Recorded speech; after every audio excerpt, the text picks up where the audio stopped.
السلام علیکم۔ اللہ رب العزت زمین و آسمان اور ان میں موجود ہر شے کا مالک ہے۔ کوئی بھی شے اس کے قبضہ قدرت سے باہر نہیں۔ وہ چاہے تو زمین و آسمان پر رہنے والی ہر چیز کو تمہاری چاہت کو پورا کرنے پر لگا دے۔ وہ چاہے تو ہر ذی روح تمہاری مددگار بن جائے، اور وہ چاہے تو تمہیں کسی آسان کام میں بھی تھکا دے، چند پلوں کی دیری کو طویل دوری میں بدل دے۔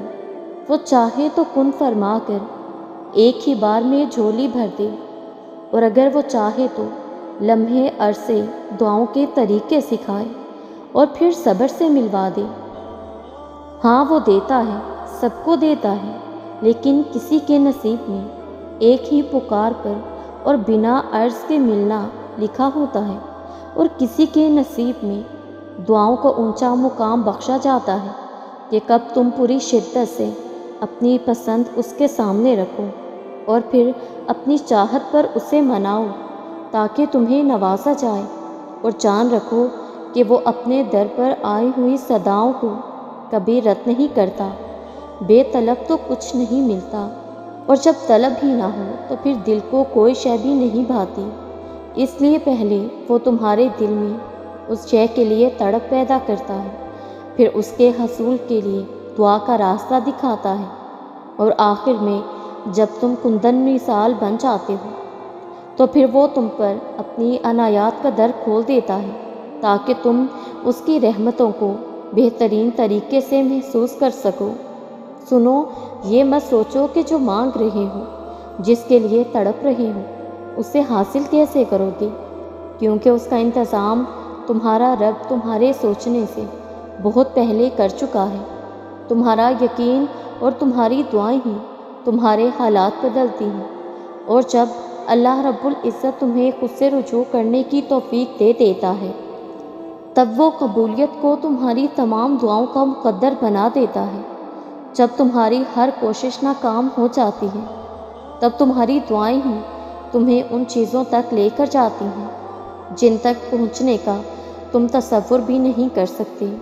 پھر تمہاری دعائیں کن سے فایا کن تک کا سفر لمحوں میں طے کرتی ہیں، اور جب صبر کرنے والے درد سے اللہ رب العزت کو پکارتے ہیں تو وہ ان بے سکون دلوں کو اطمینان عطا کر دیتا ہے اور انہیں ہر گھٹن سے آزاد کر دیتا ہے۔ تمہارا کام بس دعا کرنا ہے، قبولیت کے اسباب وہ خود بناتا ہے، اور جلد ہی وہ تمہیں یوں خوش کر دے گا کہ تم پھر سے جی اٹھو گے۔ بے شک اس کا وعدہ ہے کہ ہر مشکل کے ساتھ آسانی ہے۔ یہ تمہاری آنکھوں میں نا امیدی کے آنسو کیوں ہیں؟ یہ مایوسی بھری گفتگو کیوں کر رہے ہو؟ جب اللہ رب العزت نے کہا ہے کہ مجھ سے مانگو، مجھ سے مدد طلب کرو، میں بے نوا کی بے کس کی پکار سنتا ہوں۔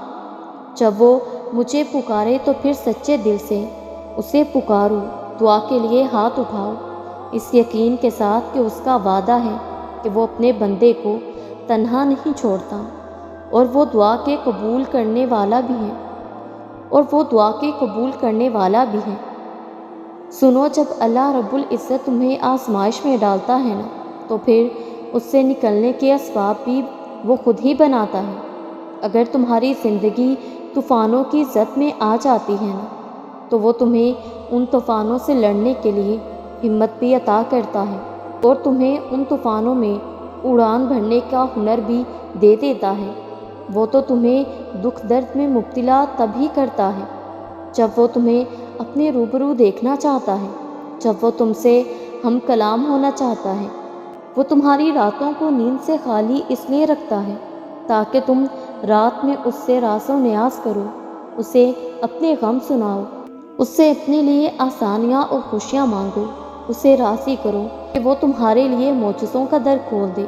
کروڑوں لوگوں میں سے اگر اس نے تمہیں اپنے در کا پتہ دیا ہے تو پھر کچھ سوچو مت، دوڑ کر اس کی جانب جاؤ، اس لیے کہ وہ چنتا اسے ہی ہے جسے پھر ہر غم سے پاک کرنا ہو، جس پر اپنی عطاؤں کی بارش کرنی ہو، جس کے دل کو اپنے نور سے بھر دینا ہو۔